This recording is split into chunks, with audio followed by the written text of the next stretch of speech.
Saking gariting netrul kering werdaya kuku sing padaliran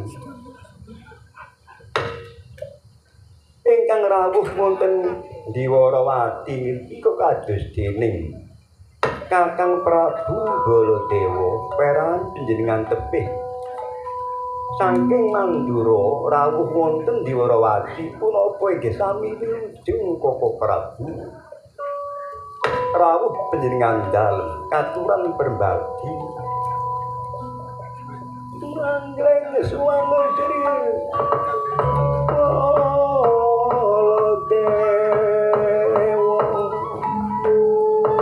karena kumoga sumelur mawur malahira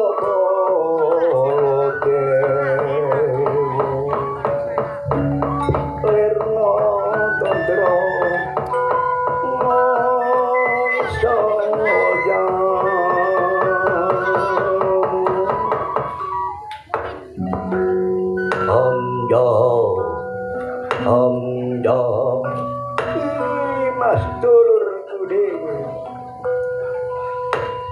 ya Adi pun kakang adoh saka Mandura prapta Diwarawati oleh pangestu para pun kakang ora ana aral sejuga apa padha becik padha waras padha caleg dene Adina Lendra Renganyono Diwarawati lak yo tansah winantu Graharjan singgihan perang angsal pangestu panjenengan dalem boten wonten alangan setunggal punapa kalih ing sandikara duh ya syukur de bejo kumayangan jumblo kang sinungsung sari kelamun Adina Lendra tansah pinantu Graharjan inggih Koko Prabu kecakaken anggen panjenengan pinarak rumiyin dalem badhe ngrembab bab tata rakiting praja kaliyan Adi Sencaki inggih Singa Murangjaya aja nganggo rekuh perkewuh penakno Yayi Sencaki mengkene ya Yayi akeh para nayakaning praja kan kesinungan keutaman nanging saka rumangsaku iki ora ana kang bisa ngejung Gunggala ruwet madangaken panggalihku kang kapinujon peteng kejaba jeneng para Yayi marmo jeneng para sowan ana ngarsanku suntuk piji ana wijon pawanti kanthi raja bagya sak tekamu senjati Elotya nuningkih Koko Prabu berbagi ingkang sampun rumentah kula cadhong asta kula kekalih kapecak wonten ing ngiling wistaka Lingga Danurdaya Hulu micil saking Retna Kenaka Kumala Rema siyuta luguting kulang kali sumrambah jasating Panaraga getih ana handakingon mawa ana dados jimat kayuwangan dawuh dalem Koko Prabu ketir ambengan manah selombo tinaru wonten madyaning alun-alun sumilir gumitir sesami Rama lan dugi wonten ngarsanipun Sang Dewaji manah aser pindha siniram toya saking swarga bandang mekaten milotan wonten ingkang dalem aturaken Koko Prabu Rayi panjenengan pun secaki ngaturaken sembah pangabekti mugi kunjatur handap padha ya tak tampa kanthi leganing panggalih secaki mungkene ya Yayi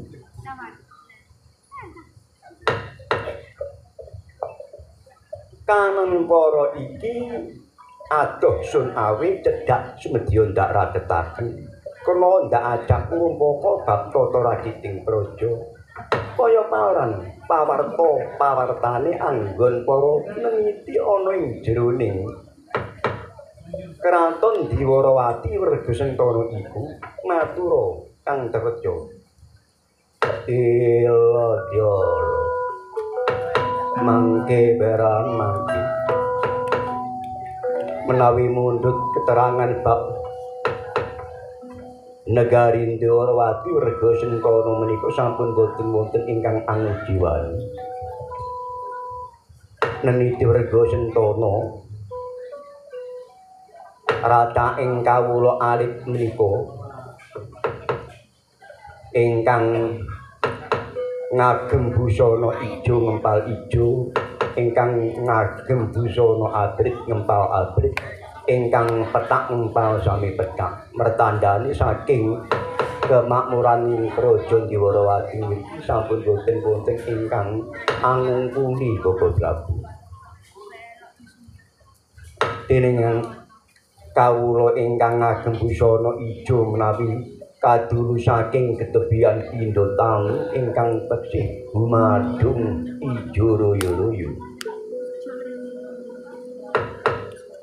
ladene ingkang ngagem busana abrit umpal sami abrit kadulu saking Kurina Mandarawa pindha dening Sekar ingkang kapinujon mungsuh ing pertamanan ladene ingkang ngagem petak empal sami petak kaduru saking ketebian pindha kuntul ingkang kapinujon ngebok ing leleran punapa lajeng mekaten boten bingaken raos penggalih mestinipun rak kasinggihan nanging dumawahi koso wangsul jenengan dalem kapinujon eneng rumaos kula pindha tining sela yen kapinujon wening pindha tirta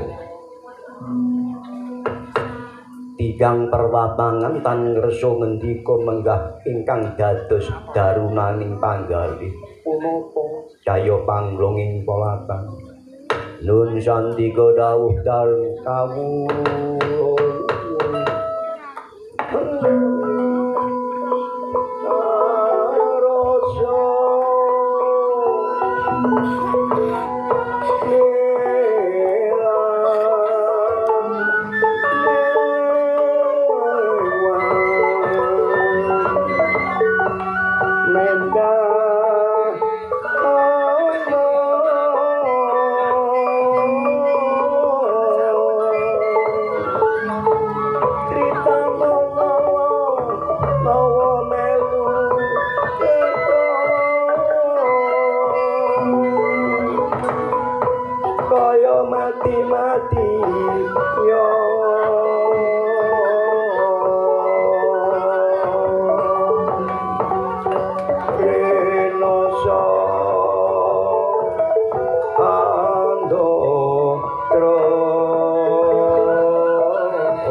Bathara Kresna sareng kasengkwatur lawan Sencaki nggih Singa Mulang Jaya jumlaning panggalih pindha apus apulambang arane apus tegesing papan pulambang tulis kaya sungging purbengkara kang kapinuja nulis pontong kawane kabar glancange guling mangsine sigra ngriku mendel dalem sapunalika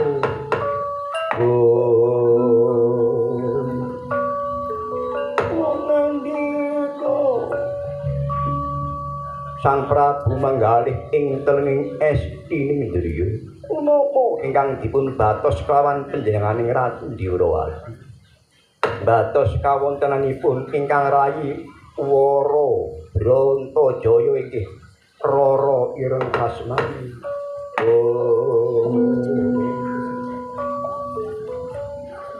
dening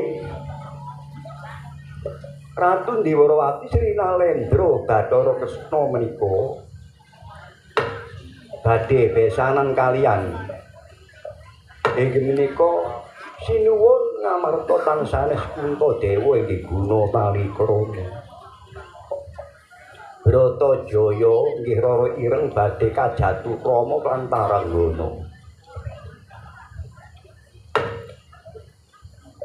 sampun dangu anggenipun nindakaken supapun penglamaran tumraping Kuntadewa ingkang semanten sampun katerami kan panjenenganing Sri Nalendra Bathara Kresna nanging dangu dereng wonten teges damel tumraping Kuntadewa dhateng Ratu Dwarawati Bathara Kresna menika kedadosan anggenipun rantos saya dangu rantos rumaos wekel Ratu Dwarawati awit Bratajaya menika kados widodari wonten ing Injumaya pramila kathah ingkang ngersakaken kathah ingkang nglamar Bratajaya menika nanging tinampik wantun lan Ratu Dwarawati ndadosaken sungkawaning Ratu Dwarawati yen karasa tansaya krasa ginega saya merana nanging boten dawuh temahan dawuh ana teka arum kawanane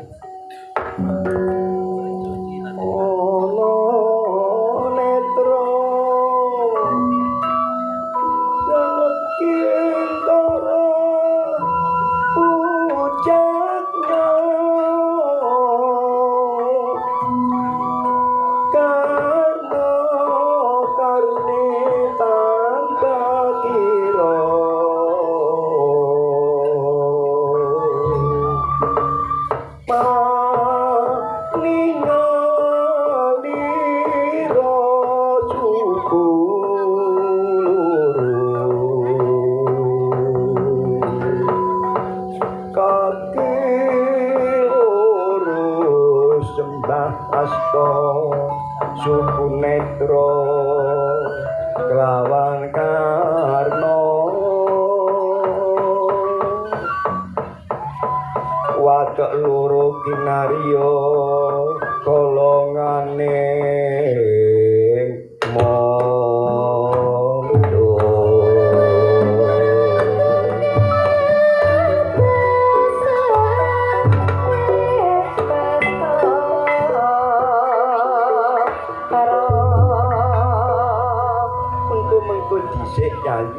Sencaki wonten sing ngadhawuh perang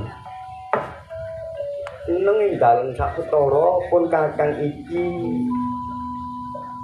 mikir kedaden ya wis iya nanging ya uga ora tegese durung ngono barang sing durung kelakon muni ya wis kedaden ya durung tapi Pandhawa cita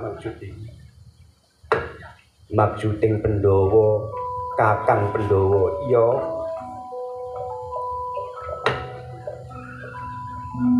Kuntadewa ya adik Kuntadewa iki kang semana iku lak utusan kan Gatotkaca ngelamar Bratajaya. Lah, tak terima nanging nganti tekane seprene iki durung teges gawe. Lah pun kakang iki rak pekel nek ngrasakne mergosi. Bratajaya iki akeh sing ngarepno. Buru wae. Pun kakang iki nrimo lamaran saka jurang Grawang. Saka Klapis Bang.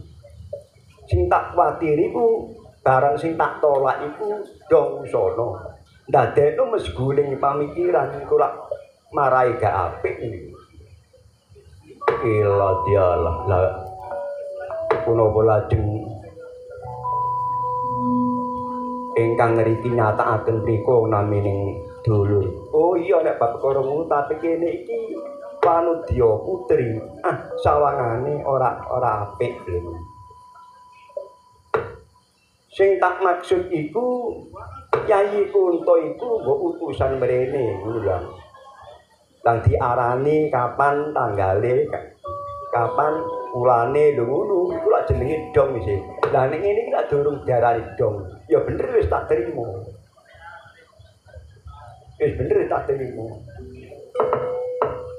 Nanging Sumantri Para Dewa Karma kumongkos pamatalira sumawur-mawur bola ira lirmadadra mangsa jamo mengko dhisik areh Bathara. Pun kakang iki nek ngrembug bab kahananing negara kraton iku pun kakang sinajan dulur tuwa ora cawe-cawe. Lah sing tak rungu ku kaya dene bab kekeluargan. Bab kekeluargan. Mergo nek tak rungu kok kaya dene ngrembug Bratajaya bakal didhaup karo si Taranggana tak ngene nggih. Ngene nggih Koko Prabu inggih leres mekaten. Jariku ngene lho, Bratajaya iku melu pun kakang kena, melu para ya kena. Wong Bratajaya iku mung siji gendil ragil. Lah iku tumrapis si Bratajaya. Lah ora ana Kanjeng Rama pun kakang iki gantine ngono. Jariku aja nganti kahananing si Bratajaya iku diolehno karo Taranggana iku aja nganti. Aja nganti wong wis percaya pun kakang ngono pokoke. Nanging menika sampun remen kekalih ingkang lampahi. Lah nek pancen remen mung pancen gak poro emutno gak poro irino ngono. Koko Prabu mekaten nggih. Tumraping Sudara sepuh menika madangi dhateng Sudara Anet ingkang kapinujon peteng. Ngayomi dulur Anet ingkang kapinujon ing kejawaan. Emutaken kapinujon supe menika sampun menika.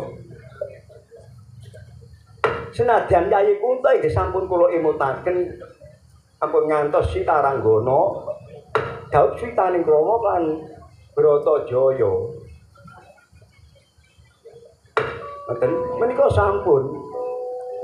Nanging nyatane ingkang kalih ingkang nglampahi kados mekaten ingkang sepuh menika kados pundi? Dugi menawi dipun galih. Lak namung kantun dongaaken mugi kalih menika saged dados iken inen-inen. Kaki inen-inen lho mekaten. Dados mboten gadah panggalih sing aneh-aneh tumrapi Sudara sepuh menika. Iya Yohan bener ngono iku Yohan. Kaya Puntadewa saiki dielingno meneh gak digawe ngono. Meneh dielingno maneh ben dawa gak digawe ngono iku darane ratu apa Dik kaya dapurane ngono iku Dik. Wong apa ratu Ngamarta kaya ngono iku kaya Puntadewa iku melempem. Oh iya. Dereng rampung dawuh pangandikane Ratu Dwarawati lan Kang Raka Prabu Wasing Jarandara kodat ingkang manjing dhateng Paseban. Tamu mijil saking negari munderi kencana. Dutaning Prabu Anom Dananjaya pinaringan asma Patih Cengkal Mega miyak lampit terantanan pundak yot-yotan bau minggah dateng Bang Bin Binatarata kaya loro-loro prataning Sang Caraka amit Gusti.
Abdal ingkang sowan Gusti. Ya Caraka penano anggen sowan.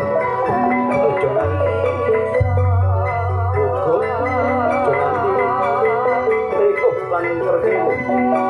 Kita kendhawuh. Nanging tanggep kemawon lek bisa kira wae.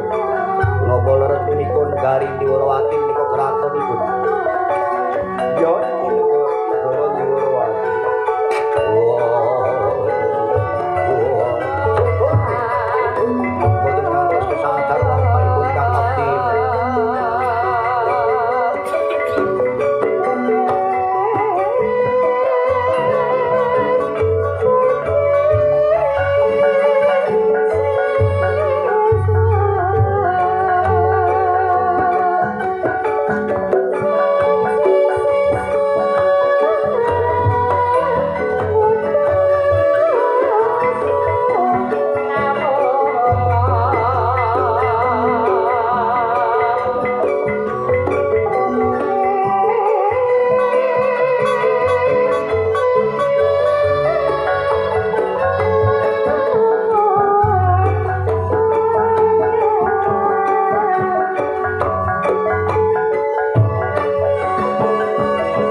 Dota-dotaning Prabu Dananjaya pinaringan asma Patih Cengkal Mega kacandra kaya dene luwih rupa kurang candra gagah prakoso Birawa pakulitan abang dinasti Anenggaga mertandani kumencling bacok-bacokane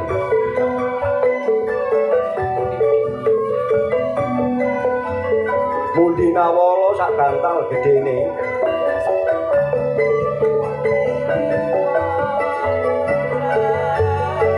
mangayun sowan wonten ngarsaning Srinata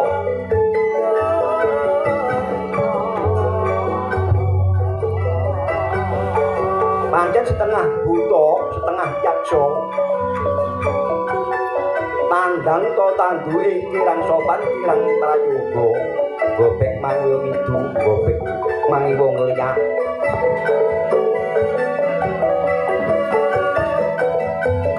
Setengah satu dak Pranowo kengang penapa kok diagem didadosaken matih lawan panjenenganing Sang Prabu. Awit tan tegas tapak ning pandhe suwisaning Grendra Dil mesil tinatep mendal diloro mesem autate yak ngobah-obah sekabar.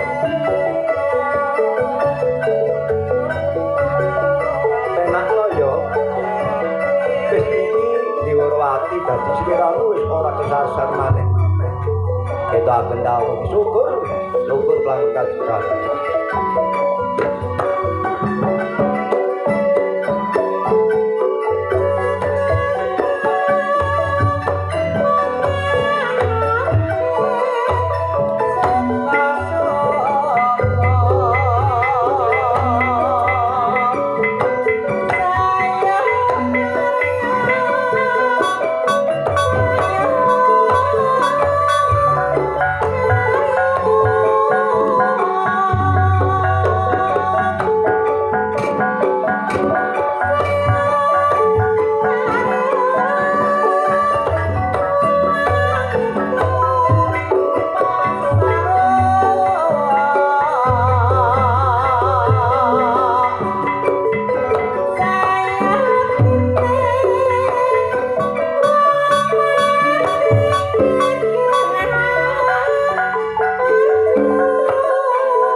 rada ira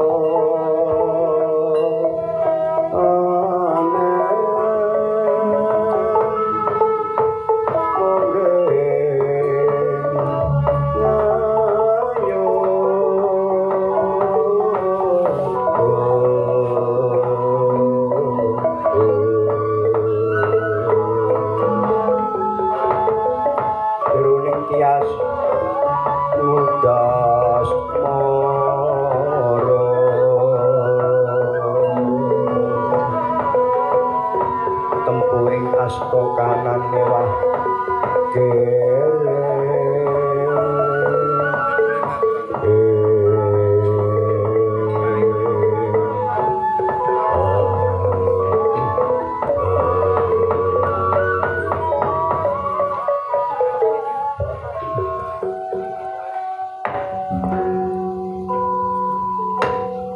mengko dhisik caraka sliramu mijil saka ngendi lan sapa kang dadi asmamu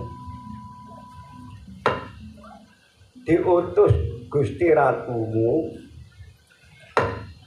Prapta Diwarawati iki ana gawe apa bagya sak tekamu ya Caraka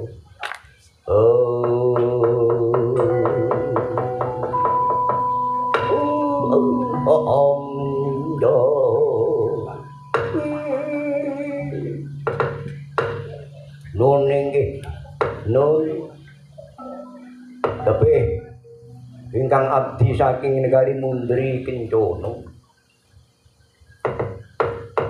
kula saking Mundri Kencana dening abdi dalem pinaringan asma Patih Cengkal Mega Gusti Cengkal Mega nun inggih mijil Mundri Kencana asmamu Patih Cengkal Mega duwe keperluan apa inggih kula dipun utus kalian Gusti Ratu kula sing sekti Mandraguna sing sugih bondo bandu Gusti Ratu kula menika pun nggih sekti nggih sugih senajan kula menika nggih sekti boten tegas tapak paluning pandi susani gerindo mila dipun percados menawi kula menika saged ngentasing karya punapa kemawon pendek kula niku tiyang kedotan nun kula niku percados boten kula menika boten tegas napa-napaaken blathok melorok rajine breset kang abdi monggo bathuk mutahan watu ya apa monggo wala nek niku nggih benten malih urusane watu siji kalih napa niku baindi gaman nek watu niku mboten elmune lho lha iya jarimu kon kedotan aku gak takon kon iki gak kedah dibacok kok ratu kok pameri ngono wah ngapunten rada kladuk titik niku lho ya gak dadi apa wong pancen kladuk wong wis caramu ngono gak dadi apa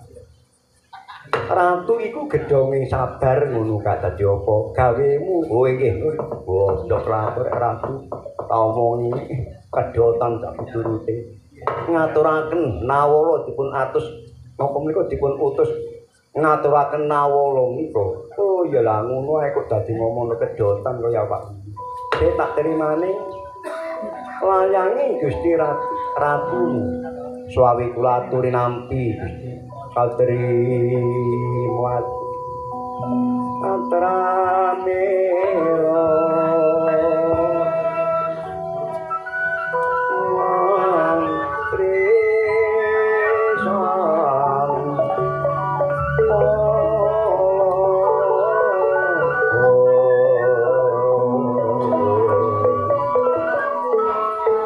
jroning kiasi mudas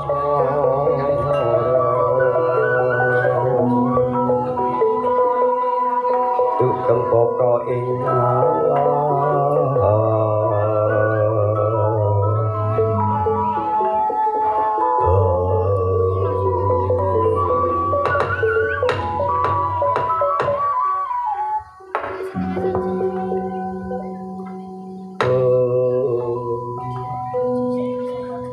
kejaran ningali ngaturaning Nawala. Lantaran kang kinarya papane mangsi menika boten wijil saking kertas boten anjawi saking emas ingkang pinalu tipis kang kinarya sastra utawi tulisipun boten ngangge mangsi mandar ngangge inten berlian ingkang sak mendang gedene rene kok kados sandi sastra cecekaran pramila pating gebyar pating klebyur belerenging dep amun-amun sinten ingkang badhe maos utawi nupiksa boten dangu ing liku katelisir driji manis tinggal lego tijo ane Nawala yar coro den bikak kawaos lawan Srimata Madyawasana tan wonten ingkang kecicil ing dalem sak tembung-tembunga. Dene maksuding Nawala menika Sidya kebun enjing jawasa bebelok angar. Menika umuripun Nawala. Syarat mugi kateramya dumateng panjenenganing Sang Prabu Ndiwara Ratu lan sanes Gusti Dalem Sri Nalendra Bathara Kresna Ratu Gum Binatara ing jagat. Midhanget pawartos bilih Gusti Dalem menika kagungan rayi ingkang kinarya damaring kedaton sari-sarining keputren kados dening widodari wonten kayangan kaendran tan sanes pinaringan asma Brontajaya inggih Dewi Raraya. Menika kemawon sinuwun kula suwun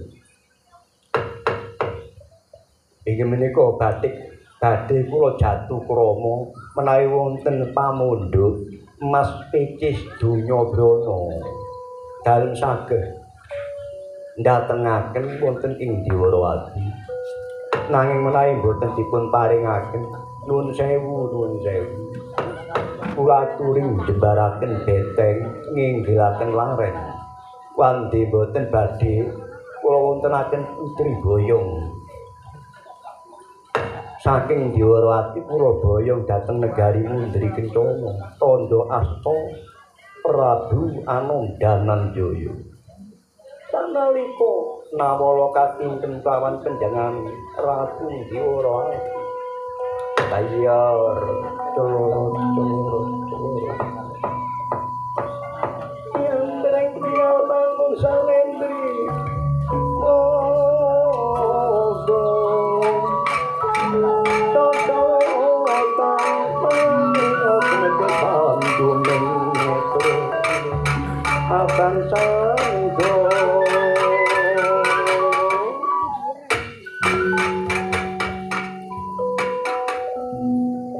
Nun sewu Gusti nyelot anglet wah bodho ratu iki bodho kaya ngene iso dadi Ratu Diwarawati suring ngontakno jagat raya jarene Gum Binatara iki nyatane gak duwe supasita tingkem deremet buak ngono ae durung nganti sing diutus iki dirumi ngerti nyata bodho temen Ratu Diwarawati nalare dadi ratu kaya apa kok iso kaya ngene dadi ratu datur kaya ngene nyelot anglet Gusti syarat menapa syarating Gusti kula lajeng panjenengan tingken mekaten kemawon kok dhisik aja banjur duwe watek sing kira-kira dudu sak mestine mengkono sipate ratu iku menang cek iku mang tak buak cek iku mang tak remet bebasane lha aku wis ngerti maksude dadi ratumu iku duweni maksud apik iku surate Gustimu wis sak becik surat apik oh lha iki sampun menawi kados mengaten ngapunten non ngapunten ya ora dadi apa dadi saiki tak duduhno ya Surate Gusti Ratumu iku nglamar adikku Bratajaya. Ratumu ra Raden Dananjaya sih. Nune nggih. Ngitaken dawuh. Lah iya, lah iku lek pancen kaya mangkono iku ya gampang tak tarine dhisik sing nglakoni. Aku nrimo. Ya nek sing nglakoni iku manggelem lah nek ora. Lah aku banjur kok paido lho ngono. Iku cilike gedene kok ndadekno sing kira-kira ora apik ngono. Wah nggih menawi ngaten wah dipun terami mawon menika tasih menapa menika dereng kagungan garwa pancene kok ulah nedhi tumramping negari Indriwarawati ingkang mlebet dhateng ratu menika geragal emas keturutan. Geragal inten keturutan. Asiku perkara iku aku gak mikir donya bondo kok sing ngakoni. Oh iya. Dereng rampung. Anggenipun Ratu Ndiwarawati dhateng Retyana Patih menika. Wonten ingkang manjing dhateng ing Paseban.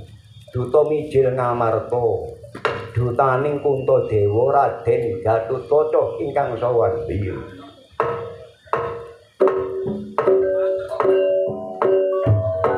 Amin, amin, amin.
Gatotkaca ya sang Purbaya dipun utus kelawan ingkang sinuwun Kuntadewa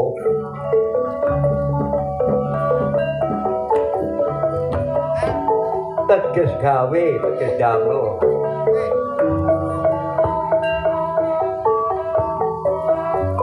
Bratajaya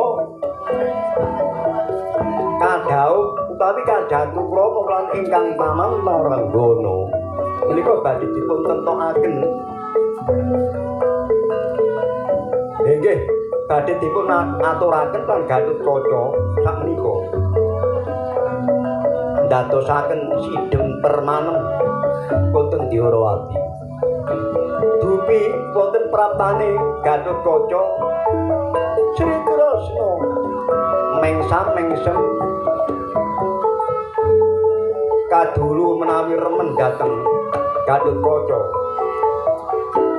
Nanging sagebiaran mas padhaaken dateng Gatotkaca, sagebiaran mas padhaaken dateng Kang Raka Prabu Baladewa. Prabu Baladewa kirang serujuk piyambake.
ngarang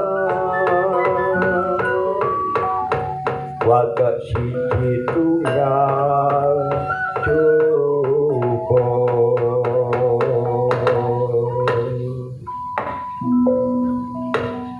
Mas putra keponakan aku dhewe Gatotkaca padha waras kajinggian ingkang putra pun Gatotkaca angsal pangestunipun Kanjeng Wanalendra boten wonten arah setunggal punapa. Oh la ya syukur.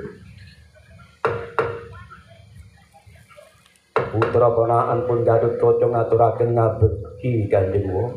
Ya tak tampa kanthi gananing panggalih pangestunipun uga tampan ana. Paman secaki putra pun Gatotkaca ngaturaken ngabekti paman. Ya tak tampa Gatotkaca. Ika wakmu Prabu Baladewa durung kok bekeni. Oh inggih. Kanjeng Prabu Baladewa ingkang putra pun Gatotkaca ngaturaken ngabekti Kanjeng Wa. Ya wis aja kok pikir sawangane sengol meniku pancen patake ngono. Nggih. Kula napa sih Mbak mboten kula damel tiyang sepuh. Tekamu mrene ana gawe apa? Nggih. Tegis damel kula menika. Dipun utus kalian Kanjeng Wasinuwun bab wontenipun Paman Janaka menika. Saene kados menapa?